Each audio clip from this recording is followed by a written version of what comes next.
Hi everyone and welcome back to LL Sports TV. Hope you're all doing well. Just a quick reminder, if it's your first time here, please like, share and subscribe, as that helps the algorithms, helps to push the channel and all that good stuff. So just a quick reminder about that. Right, okay, on to today's video. Now, many of you of a certain age will be familiar with the sitcom Everyone Hates Chris. It used to air back in the 2000s and it was loosely based on the life of Chris Rock, the comedian.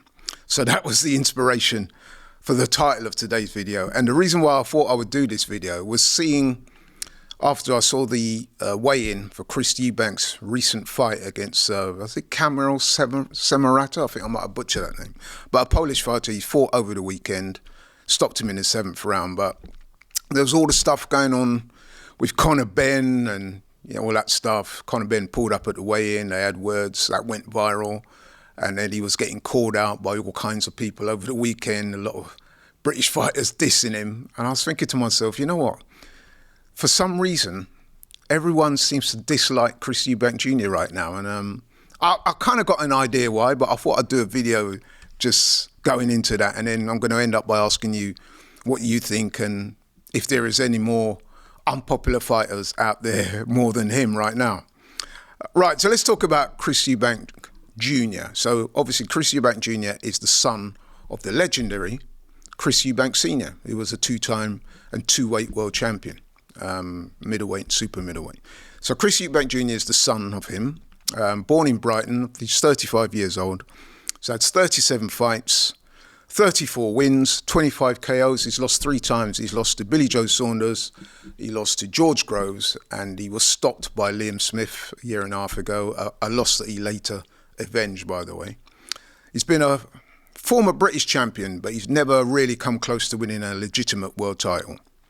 And I would say that he's definitely a very talented fighter, very entertaining fighter, but he's perhaps not at the world-class level. He's so far, anyway, he's not done that. So, but what is interesting to note is that he's very high profile.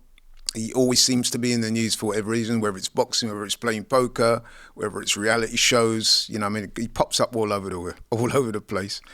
And the other thing I would say about Chris Eubank Jr. is that whenever he fights, whenever it's a high-profile fight, it always seems to be characterized by some kind of beef he's got with his opponent. And I can give you a list of fighters that will exemplify that. So, for example, he's fighting Billy Joe Saunders. I mean, those two hate each other. They did back then, and they still do to this day. Billy Joe Saunders, one of the guys that beat him, by the way. Chris has been asking for a rematch for years now. I'm not sure if that's going to happen because Billy Joe Saunders is kind of in semi-retirement. But yeah, those two are always going at it, regardless. You go online, you'll see it, man. Them two hate each other. Nick Blackwell had to retire for a serious brain injury. But before Chris Eubank fought him, and I think that might have been for the British title, actually. Those two were going back and forth, big style, you know what I mean? And I remember that fight. The atmosphere in the crowd that day was like a beer pit. And so I actually gave Chris Eubank Jr. a lot of credit for coming through that because it seemed like the fans wanted to tear his head off. JJ McDonough, journeyman Irish fighter. Him and Chris Eubank had words before the fight. And, I think it was the press conference to weigh in. And then in the ring after the fight, when JJ McDonough stopped fighting, Chris Eubank Jr. accused him of quitting. And they had words in the ring. And I think JJ McDonough was offering him out in the ring. So that's quite a spectacle.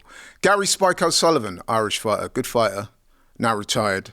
Him and Eubank going back and forth in the pre-fight stuff. Again, it's online, you can see it. Liam Williams, a Welsh fighter, him and Eubank going back and forth again. Real enmity prior to the fight. I think they've that's dissipated now. I think they're a lot cooler with each other now. But at the time, trust me, it was on. You know what I mean? Liam Smith, before both fights, they were going at it pretty heavy. If you remember, in the first fight, they both got in trouble because they were going back and forth and Eubank had said something about... Liam Smith had made comments to the effect that he's not seen Chris Eubank Jr. with a girl. That led to Chris Eubank Jr. coming back and saying, I've heard that you cheat on your wife. And it got, you know what I mean? It got real, like, heavy between those two. Liam Smith won the first fight, as I said before. They had the rematch. Chris Eubank Jr. won that one quite emphatically. But again, you can see there's been that tension between the two of them, and that's not fully been resolved. Liam Smith is after the third fight. Doesn't appear as if Chris Eubank Jr. is very interested in that fight. He appears to want to move on. So that's caused a lot of enmity between those two. George Groves. Now, when Chris Eubank Jr. fought George Groves, I think it's for the Super 6 World Super Middleweight title, they were going back and forth before the fight. Chris Eubank Jr. was telling, I wouldn't say tales or stories, but he was recounting previous sparring sessions that they'd had and said he'd got the better of George Groves, they'd beat him up, etc., etc. George Groves, you know what he's like, he's not going to take that line down, so he came back at him, and it was, a bit back, maybe not to the level of intensity of Billy Joe Saunders and some of the other guys, but it was still quite fractious. And then James DeGale, now that was just, again, unadulterated hatred between the two of them. Chris Eubank Jr. won that fight. That was one of his better performances, actually. He actually ended up retiring, James DeGale. They fought, and Chris Eubank Jr. was pretty convincing, dropped him a couple of times, and won a convincing points decision. And that was pretty much it for James DeGale. That was a very good win. And even guys that Chris Eubank Jr. has not been in the ring with, he's had fallouts with them, major fallouts. Kell Brook, for example. He's fallen out with Kell Brook. Kell Brook fought Golovkin many years ago, Triple G. It was being said that he was the replacement for Chris Eubank Jr., who had priced himself out of that fight. And then after the fight, I think Chris Eubank Jr. had said words to the effect that he thought Kell Brook quit. And then, they went back and forth, and they still, to this day, don't like each other. Dave Allen, British heavyweight. Chris Eubank Jr. called him a quitter. I think he called Daniel Dubois a quitter as well. So, he's always got his fair share of things to say. Currently, he's got beef with Hamza Shiraz. Now, Hamza Shiraz, very talented guy. He's the current Commonwealth and middleweight champion. He's looking to fight with Chris Eubank Jr. For whatever reason, Chris Eubank Jr. doesn't seem to want to have that fight. I think he said words to the effect that he's not, who is he? He's not done enough. He's looking, looking at other fights. And that's led to Hamza Shiraz being quite vocal in saying that Chris Eubank Jr. is ducking him. In fact, he's been a bit more disparaging than that. He's called him a coward. I think I even saw a comment over the weekend where he said, if he sees Chris Eubank Jr., he might pull up on him and punch him in the mouth. So you see what I'm saying? Like, there's a lot of enmity that Chris Eubank Jr. seems to attract. Denzel Bentley, the former British middleweight champion, he's publicly called out Chris Eubank. He's called Chris Eubank Jr. scared to face him. So, you know what I mean? There's a lot of stuff going on. And of course, last but not least, for now anyway, he's got the beef with Conor Benn. Now, Conor Benn, the son of Nigel Benn, obviously their two dads were going back and forth back in the day, two legendary fights. Now the sons are boxing. People are trying to put them together in a fight. Conor Benn seems to want it. Now Eubank wants it. And you see at the weekend where the weigh-in, Conor Benn pulled up, nose to nose. And again, after Chris Eubank's fight, Conor Benn got in the ring, again, nose to nose, name calling, disparaging comments about each other. So yeah, man, it's like everyone seems to be on Chris Eubank Jr.'s case at the moment. He's also had fallouts recently with promoters. You remember the scumbags comment that Chris Eubank Jr. made. That didn't go down very well with Frank Warren in particular, who threatened him with a lawsuit. The lawsuit was squashed, but there's still, you can see that there's still bad vibes between those two. Eddie Hearn's come out recently and said he's not too fond of the way that Chris Eubank Jr. carries himself. Cali Sowlander is another one of the promoters that Chris Eubank Jr. had a go at. He's had similar words to say. So there you have it, people. Why does everyone hate Chris Eubank Jr.? I mean, I'm going to say, I like Chris Eubank Jr. I think he's good for the game. I think he's a real character. I've actually met him once before. I think many years ago, back at Notting Hill Carnival.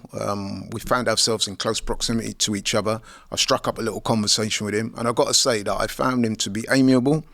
I found him to be quite articulate, very confident guy. But it seems that a lot of people disagree. They would say that they find him arrogant, aloof, condescending, materialistic. So he's definitely one of the most maligned and polarising figures in British boxing. And whilst he's very popular in terms of people watching his fights, I often get the impression that 80 to 90%, maybe even more, of the people that are tuning into his fights tune in to actually see him get beaten. That's this kind of vibe I'm picking up. But anyway, that's my take on it. What do you guys think? Do you agree everyone hates Chris, or do you think it's a bit overblown? Do you think he's just a pantomime villain and it's not that serious? Or do you think he's the most disliked fighter in British boxing at the moment? Are there other fighters you think are more deserving of that moniker? I've got a few here that over the years people have said that they're not particularly fond of. Tyson Fury, Josh Taylor, Billy Joe Saunders, Sonny Edwards, O'Hara Davis, Ben Whittaker falling into that category now, Conor Benn, and there's Isaac Lowe, Tyson Fury's mate, and Prince Patel, Asian guy from London. He's always got a lot to say for himself. Some people find it funny, some people find it a bit crass. So those are a few names, but I'll be very interested to know what you guys think, because like I said, watching that stuff over the weekend of him and Conor Benn, seeing all the stuff online, seeing all the other fighters come after him and dissing him, I just got that vibe that everyone hates Chris. But what do you think? Let me know in the comments section. Thanks for watching today, guys. Really appreciate your support. Don't forget to like, share and subscribe. Have a great day. I'm out. Catch you on the next one.